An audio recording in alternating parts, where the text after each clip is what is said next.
Yo people, welcome back to another video. Now before I start, I do want to give a heads up that I will be reviewing Skeleton Crew, which at the moment it seems like a mistake, but I'm going to give the show a chance. And I'm also going to be doing Dune Prophecy. I know the first 3 episodes have come out already. I'm kind of late to it, but I will be doing it. And I will be reviewing other topics as well as we get closer to Cobra Kai Season 6 Part 3. Also, feel free to check out my previous videos related to Part 3. And as always, shout out to everyone supporting the channel. Drop a like on this video, sub to the channel, and comment all your thoughts down below. Anyways, let's get into today's Cobra Kai video. I wanted to discuss Terry Silver and the Iron Dragons. Now, we look at the Iron Dragons dojo. We know that the dojo is from China, but the 2-star students that the show's focused on happen to be Axel and Zara. Axel being from what looks like Croatia based off his surname Kovacevic, and Zara, by the sounds of her accent, is Indian or around that region. We know that the actress is part Indian herself, so I assume that they let her add this into the show. But anyways, my point being, the 2-star pupils of the Iron Dragons are not even from the same nation as the dojo itself, which is China.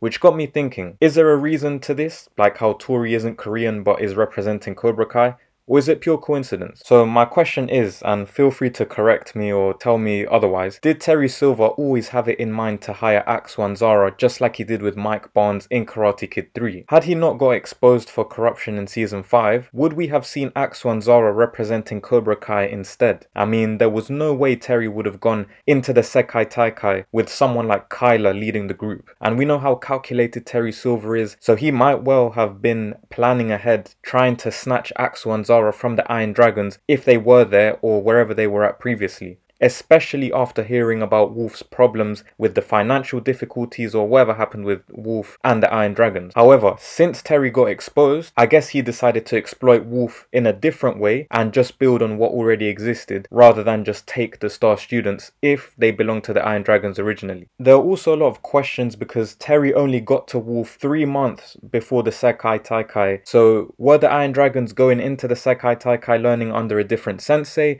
And if so, what happened to that sensei? Were Zara and Axel already there? Was it a case of Wolf was just in financial trouble but still the sensei? We saw that when Terry made the deal with Wolf, he already knew a lot about him, so surely he had been eyeing up the Iron Dragons, who were the defending champions, with Terry focused on strengthening Cobra Kai for the Sekai Taikai until he got exposed. Again, correct me if I'm wrong, but it's never specifically mentioned if Axel and Zara are even the current Meiwan female champions, and I feel like if they were, it would have been emphasized even more to make the characters look stronger, but instead it was just told that they are the defending champions as the dojo itself. It's also interesting that Wolf seemed to have lost his dojo until Silver saved him. Was this because he was being too abusive with the students? Did he have a business partner that potentially messed him up? Maybe this is all overthinking and it's simply because they are the defending world champions, they've managed to appeal globally, therefore gaining 2 captains that aren't even Chinese. However, for the sake of theorizing, let's imagine a world where Tori doesn't find out about Terry cheating at the All Valley until later on. We could have potentially seen a team of Tori,